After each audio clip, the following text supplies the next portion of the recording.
কড়াইয়ে সামান্য একটু ঘি দিয়ে নিয়েছি। এবার আমি এই ছানাটা মিষ্টি বানাচ্ছি।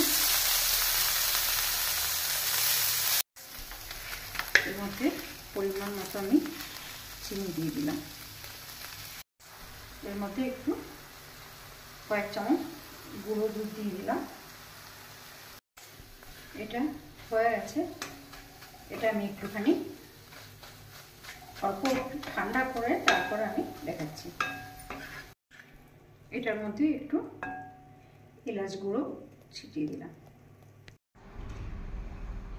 এই ছানার এই মিষ্টিগুলো এরকম করে আমি বানিয়েছি।